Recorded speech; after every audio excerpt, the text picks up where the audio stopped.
Hey guys, welcome back to the channel Somoy Rannaghor. আজকে তোমাদের সাথে খাস্তা আর নোনতা কাজু শেপের বিস্কিটের রেসিপি শেয়ার করব। তো দেখো, কাজু শেপের বিস্কিট বানানোর জন্য এখানে সবথেকে প্রথমে একটা বাটির মধ্যে আমরা 1 বাটি ময়দা নিয়েছি।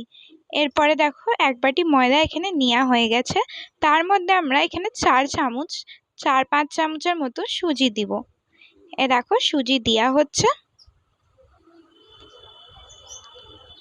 সো দেখো এখানে সুজিটা দেওয়া হয়ে গেছে। এই যে, এরপরে দেখো এটার মধ্যে আজওয়াইন ক্রাশ করে দেওয়া হবে। দেখো এখানে মা হাতের মধ্যে নিয়ে ক্রাশ করছে। দেখো ক্রাশ করে এরপরে এটার মধ্যে দিয়ে দিয়েছে। সো দেখো আজওয়াইনটা দেওয়া হয়ে গেছে। এরপরে এটার মধ্যে পরিমাণ মতো রিফাইন তেল দিয়ে ভালো করে ময়ম দিয়ে আটাটাকে মাখতে হবে।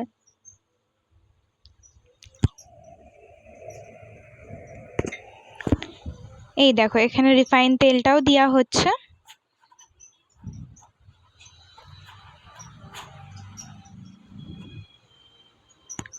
দেখো তারপরে এটার মধ্যে পরিমাণ মতো নুন দেওয়া হলো। এরপরে দেখো এটাকে ভালো করে মেখে নিতে হবে। তো বন্ধুরা, তোমরা ধ্যান রাখবে যে বেশি নরমও হওয়া উচিত না আর বেশি শক্তও হওয়া উচিত না, মাঝামাঝিতে মানে মিডিয়াম আমরা আটাটাকে মাখবো। দেখো যেরকম নিমকি বানানোর জন্য আমরা আটা মাখি ওরকমই আমাদেরকে মাখতে হবে। এতে দেখো তোমরা মেখে নেওয়ার পরে এমনি করে হাতে মুঠি করে দেখবে, যদি হয়ে যায় মুঠিটা ভাঙে না, তাহলে মনে করবে যে ময়মটা ভালো একদম পারফেক্ট পরিমাণে হয়েছে। তো দেখো এইখানে মা ভালো করে দেখে নিল ওটা হচ্ছিল, তো মানে আমাদের ময়মটা ঠিক। এরপরে দেখো আটাটাকে মেখে নেওয়া হয়েছে, নর্মালি যেমনি আটা মাখা হয় অমনি করেই আটাটা জল দিয়ে মেখে নেওয়া হয়েছে।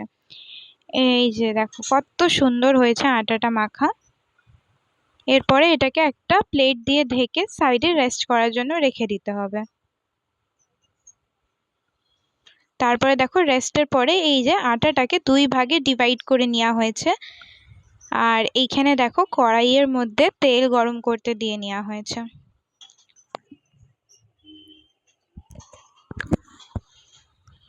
এরপরে দেখো এখানে এই দেখো এত বড় সাইজের থিকনেসটা তোমাদেরকে দেখিয়ে দিই। দেখো ঠিক এতটাই মোটা রাখবা, এর থেকে বেশি না পাতলা করবা নাই মোটা করবা। তো দেখো এতটা আমরা বেলে নিয়েছি আটাটাকে, একটা গোলাটাকে বেটে বেলে নেওয়া হয়েছে। এরপরে তোমাদের কাছে কোনো যদি নোজেল থাকে কেকের, তাহলে তোমরা কেকের নোজেলটাকেও ইউজ করতে পারো। এখানে আমরা যাদের কাছে নোজেল নেই তাদের জন্য বলছি, বোতলের ঢাকনা দিয়ে এমনি করে ছোট ছোট করে কাজু শেপে তোমরা কেটে নিতে পারো এটাকে। এই দেখো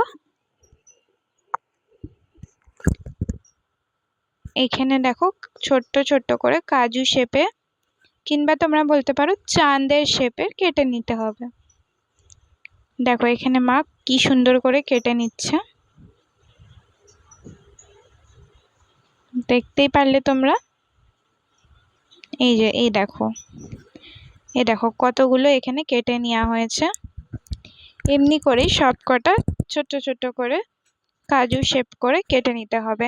তা এতক্ষণে আমাদের তেলটাও গরম হয়ে গিয়েছে। তো দেখো এরপরে তেলের মধ্যে এগুলোকে ছেড়ে দেওয়া হয়েছে ভাজার জন্য। ভাজার পরে একদম কড়কড়া যখন হয়ে যাবে গোল্ডেন ব্রাউন, তখন দেখো এই যে উঠিয়ে নেওয়া হয়েছে। এরপরে এই দেখো উঠিয়ে নেওয়া হয়েছে কতটা ভেজে, আর কতটা কড়াইয়ের মধ্যে আবার ভাজা হচ্ছে।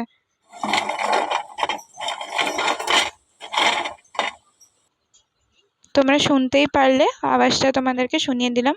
এই আওয়াজ দিয়ে বুঝে যাবা ঠিক কতটা কড়কড়া আর খাস্তা হয়েছে নিমকিগুলো, কাজুর বিস্কিটগুলো।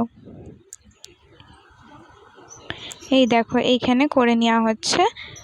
আর এই দেখো ফাইনালি আমাদের সব কাজু শেপের বিস্কিটগুলো তৈরি হয়ে গেছে।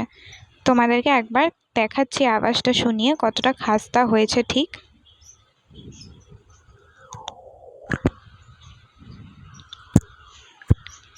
দাঁড়াও তোমাদেরকে আওয়াজটা শুনিয়ে দিব কতটা খাস্তা হয়েছে।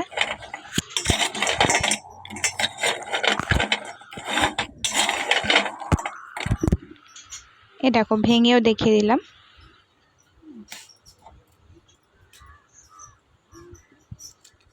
এমনি করে তোমরা একবার বাড়িতে বানিয়ে ট্রাই করো, আর ভিডিও ভালো লাগলে লাইক করো।